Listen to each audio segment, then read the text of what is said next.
Hello everybody, this is Whammy here with a Whammy Rambles, the title I'm going to give to the category of videos that are these sort of lower production type things. So Crunchyroll is doing their annual anime awards, and I decided that would be a good excuse to generate some content while talking a bit about my own personal taste. But I'm going to go ahead and tell you, this has been a real pain in the butt to make. My first attempt at this got audio problems. Other attempts after that had issues with dogs. I mean, I love them, but they are a bit of a pain sometimes for recording purposes. Another attempt, there was some problems with my computer, so this is like my fourth attempt at it. And to be honest, that one of the results of this is that I've already probably got all the votes. All the votes are sort of already done, so that's why everything's going to be highlighted. So let's go ahead and get started. We'll save Anime of the Year for last. So let's start with Best Protagonist. And so as you can see, like I said, the vote's already done because at this point I've had so many attempts trying to do it. So my choice for Best Protagonist was Katarina Klaus. And I'm going to go ahead and note that I have not seen Mist of Demon King Academy. It's just not my thing. IQ, I don't watch a lot of sports animes. I probably should actually see that one at some time from what I've seen. Jujutsu Kaisen, I grew up watching a lot of shonen, but I'm going to admit that over time I've kind of faded away from the shonen fighting series. My Hero Academia is an exemption because I do have a soft spot for superheroes. And I did technically watch Demon Slayer in the past years, but overall it's just a genre that's also lost some of my attention unless something really good, and Jujutsu Kaisen just doesn't have the setup I'm particularly interested in. Decadence, admittedly that's one that I wish I had seen to completion, but things happened when it was airing and I just never got around to finishing it off. So that left me with mostly Midori and Katarina. Like, just one thing to remember is I don't do anime stuff for a living, so there's a lot of anime that's on this ballot that I've not seen. So that causes some problems once in a while. But what I ultimately chose for Katarina, and I think is why I would have picked her no matter what anyway, is that she fits a lot of the traits that I absolutely love in a protagonist. I love series like Steven Universe or Mob Psycho where the protagonist is just so empathetic and desires so strongly to connect with other people. And Katarina is excellent is presented excellently as this very warm, caring, empathetic person capable of essentially befriending anyone, and has very strong. She's also a very dense person, but dense in a good way, and I love warm, caring, empathetic characters like that. And so is ultimately probably my favorite protagonist out of all of last year, which had some very good ones, I think. Best Antagonist is a little bit harder, again, because I haven't seen a lot of the animes listed here. Of the ones here, Overhaul, Echidna, and Akido are the ones I'm most familiar with, and I ultimately chose the leader of the Soma clan as sort of almost the reverse of why I like Catalina. As a character, Akito's antagonism is very, it's dramatic because it's a drama, but grounded in the real sort of, abusive relationships that can come with family.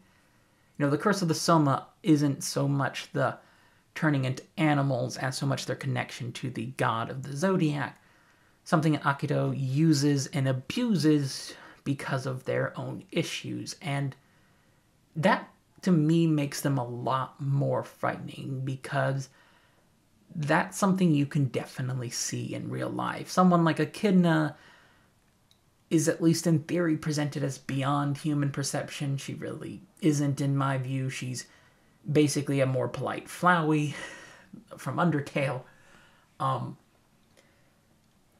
And so that, desire to know what's going to happen and know everything is, I think, it's an extreme form of a human emotion, but is in of itself not super interesting.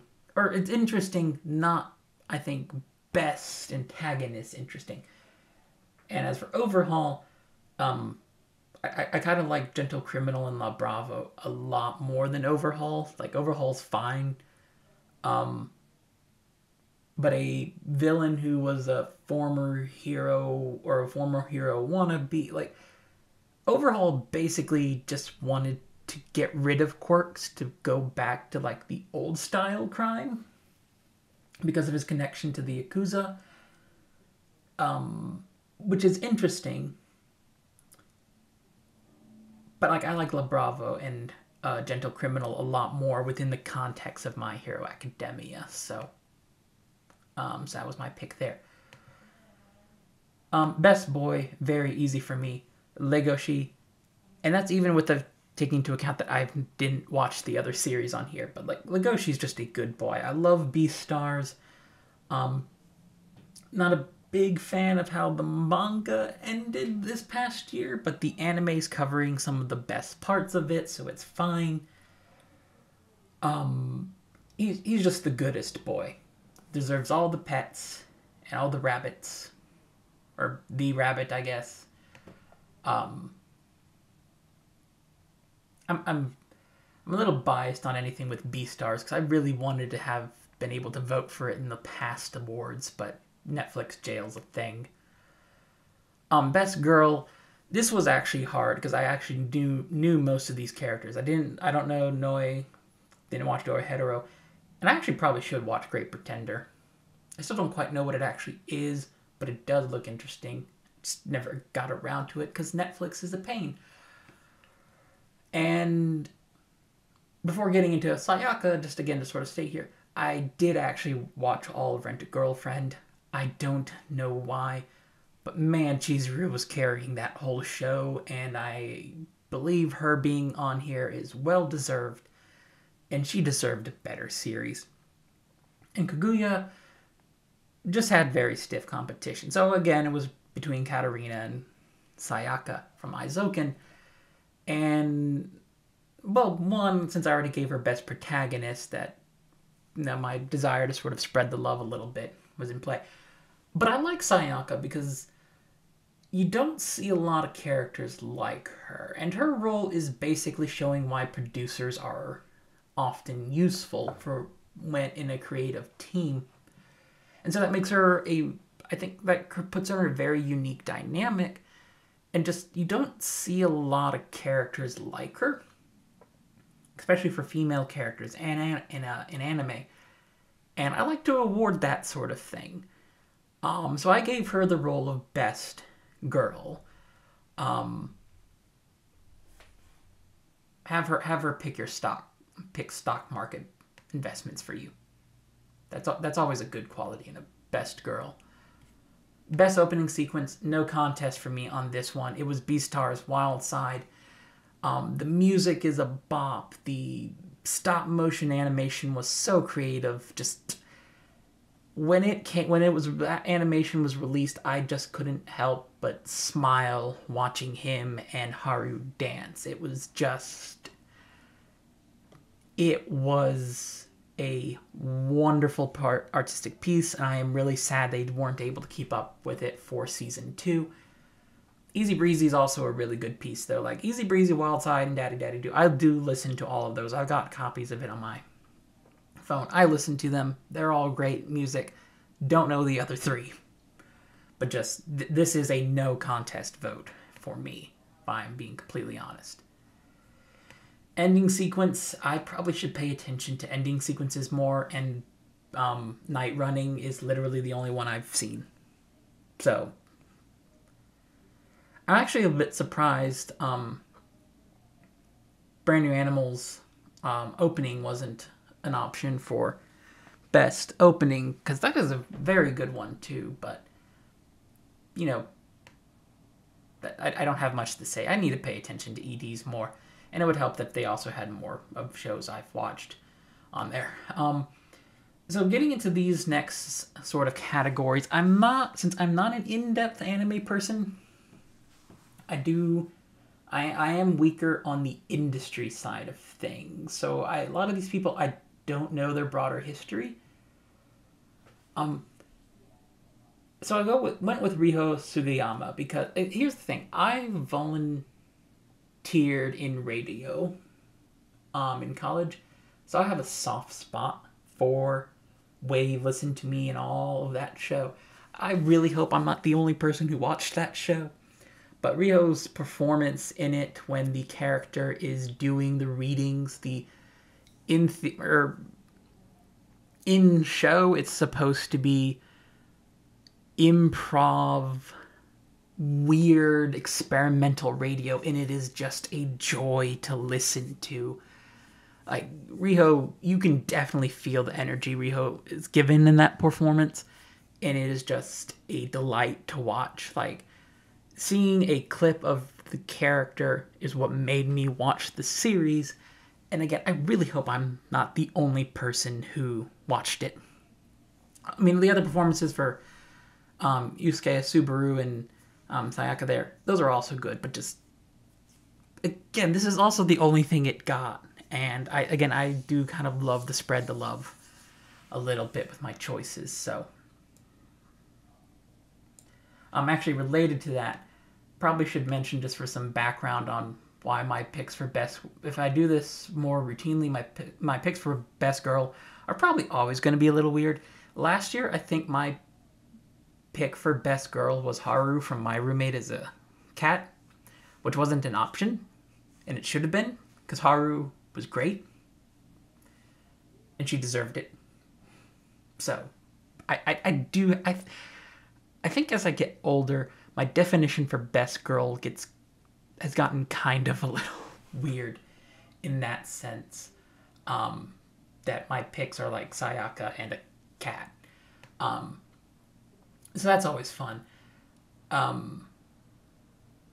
Roommate as a Cat was a good show. Best performance, English.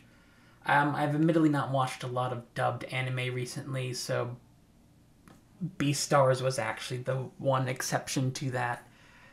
And I also follow Jonah Scott on Twitter, so I am very biased. And I probably should actually watch Fate Grand Order at some point, though. I love the Fate series, and so it makes me a little surprised I've not actually sat down to watch that. Best Director. Again, this is one where I can't say anything about their broader history and stuff, but I went with Azokin for Best Directing. Azokin is definitely, a lot of my Azokin picks are definitely the Hollywood people like movies about Hollywood vibe here. I'll be honest on that regard. But the way in which the transition between the real world and the character's imagination, and just a lot of it is about breaking down how animation works, and that is always just fascinating to me. And I think the director does a good job of mixing the practical and the imaginative. It all goes very well, I think.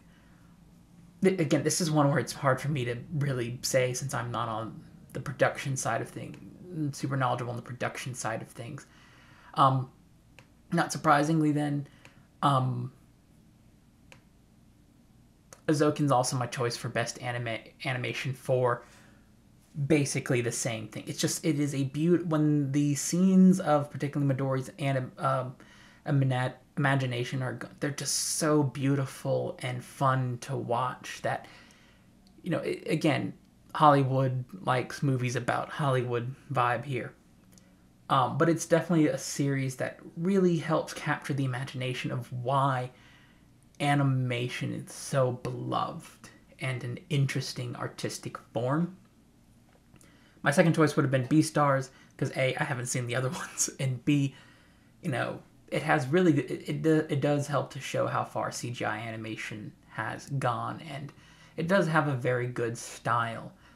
And it isn't too jarring to watch. Like I like the Dragon Prince, but the Dragon Prince's framing, especially in the first season, was so weird, and I don't remember having that issue with Beastars.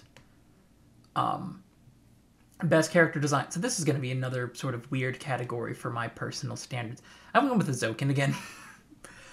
Again, the only one of these I've seen was Brand New Animal, so there is that issue there. And like 99% of my reason for picking this is just from Sayaka alone. Just, I watch a lot of, one of the things about anime is so much of it is set with like middle and high school characters, especially for like dramas and romantic comedies and the genres I like. And because they are, especially with school uniforms and stuff, they all kind of blend together. And so I do appreciate it when you can have pretty good character design within those constraints. Like you look at Sayaka, Midori, and all of them, you know, you really do get a good sense of the character's personality within the constraint of them also being, you know, in school and uniforms and all of that. And their designs are also, again, a lot of this ties into the animation as well. Yeah, like, Sayaka alone is a big part of why I picked this show for best character design. Personal biases all the way here. Now, as you can see, I didn't vote for best fight scene, and here's part of why. The only one of these fights I saw was Deku versus Overhaul. And that was not my favorite fight scene for My Hero Academia Season 4. My favorite fight scene for that was Lemillion versus Overhaul. The spectacle for Deku versus Overhaul was great. I'm not into fight scenes as much for spectacle. I mean, that's fun and all. But someone for me personally, Lemillion's fight hit harder emotionally, especially these parts after he spoilers loses his quirk and still keeps on fighting. As like, I don't know how many people listen to me know Mask, a New Generation. It's a tabletop game I've gotten into a lot, and you're probably going to see on the channel quite a bit in my how do I play X characters in Y systems, because Mask is a system I know quite a bit about. Lemillion fighting even without his powers is, I can't say for sure which playbook he is and which moment of truth, like a big heroic moment, but it is one of them for sure. And yeah, just my favorite fight scene is not listed here, basically, so I didn't vote for it. Best drama, lots of good choices. The Beastars. Fruits Basket, though, is also a personal favorite of mine, but Beastars, it's just its setting, the story is great. Like I said, I think if the anime ends after the second season, I think that'd be fine. I'm not as big of a fan of the later half of Beastars, but the first sort of half that this anime and then the next season likely to cover, I think, are some very interesting character drama, dealing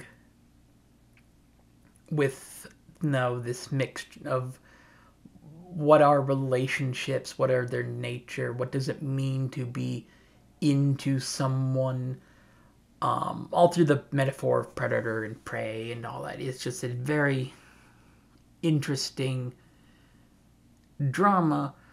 And like I said, Legoshi is a very good... Actually, you know what? I'm a little surprised Haru's not an option for best girl. Now that I think about it. Very weird. Best comedy. My Next Life as a Villainess. I love Izoken, but not for its comedy. And like, this is one where, admittedly, I think on any given day, it's a coin flip between My Next Life and Kaguya-sama. They are both, a romantic for the especially for romantic comedies for me, I almost like cringing at it in a good sense. Not like, Rent a Girlfriend style cringe where it's just like, this character is garbage. More of like, oh God, why don't these idiots just get together already? That is a weird form of comedy that I really like for some reason. And which obviously Kaguya-sama is excellent at. But My Next Life as a Villain, because this is just one of the ones where it's a coin flip on any given day. And I ultimately went with My Next Life as a Villainess. Mostly because the energy of Catalina, I think, adds a whole new level, adds a very different flavor to it than what you're getting in Kaguya-sama. But again, either one of them is perfectly good. The comedy for Misfits of Demon King kind of just not my thing from my understanding of how it's supposed to go. And I've not really watched the other two. Best score, I'm going to be honest, we're going to skip that one. I need to pay attention to music a bit more, I think, before I can fairly comment anything on best score. Best couple. So, this one, again, the only ones on here I didn't see are Tonikawa. I think I watched a couple episodes, just didn't get into it. And I didn't see Inspector, but I've seen all the rest. Again, Rent a Girlfriend. Kazuya is garbage. He is a garbage person. He doesn't get better. Like, if you've seen the first episode, he doesn't get better after that. Chizuru is carrying the entire show. And it's kind of weird to have them in here because they're not really a couple. They're lying about it. But it's mostly a one-sided thing on Kazuya's. So I don't think they even technically should qualify. You can jokingly say the same thing for Kaguya-sama, but the whole point there is that they should. Actually, I don't remember. Do they? I don't think they're at the point they're a couple. I don't remember actually. But I could joke about how they don't qualify, but whatever, it's fine. But I went with Katarina and Maria, mostly because I'm using that to represent the entire. I am surprised. Actually, I get why it's not. But, in theory, this entire category could just be pick your favorite Katarina ship. My favorite's actually with, I think, the white-haired girl whose name is escaping me at the moment. Because, again, spoilers, the insinuation that is a reincarnation of Katarina's best friend from her former life. So you got the interworld soulmate thing going there. So basically, I voted that to represent the entirety of the series. I think someone shared a meme of this category, and the title for that was, well, yeah, but I mean, why not the whole harem? So, went with that option. And then finally, Best Fantasy. I didn't vote for that. Part of that is because I didn't watch any of these other than ReZero, a little bit of Decadence. But because also my Best Fantasy would be My Next Life as a Villainess, and that was not here. Because why would you not want to be reincarnated as a noble? A beautiful, noble person who every friend you make is in love with you. While also being generally good friends with each other as well. That is a fantasy. It is a very positive fantasy world. And that's somewhat of a joke, somewhat sincere as well. But again, Ascendance of a Bookworm, I believe, is supposed to be really good. So it's a little weird, actually, I've not sat down and watched it, but I'm a little burnt out on isekai, and in my view, My Next Life as a Villainess is the best isekai we have gotten in years. So we're going to scroll all the way up here to Anime of the Year. And I'll let you take a moment. I'm going to take a moment here to pause and let you take a guess what that is. Based on everything I've been saying. Should be able to have a good guess. Ready? And here we go. My Next Life as a Villainess was not one of the options. Otherwise, this would have been a three-way, very hard decision. But of the ones presented here, I ultimately had to go with the Zoken. Like I said, it is, as a series, a love letter to why animation is so great. And so, yeah, again, very Hollywood loves movies about Hollywood energy in the pick here. So I don't actually expect it to win in that sense. No, the critical darling sort of deal. But hey, I'm somewhat of a critic, so it's going to be my darling. It is, like I said, it is a wonderful love letter. I appreciate it for that. It's great animation, great characters. It is just a wonderful series all around.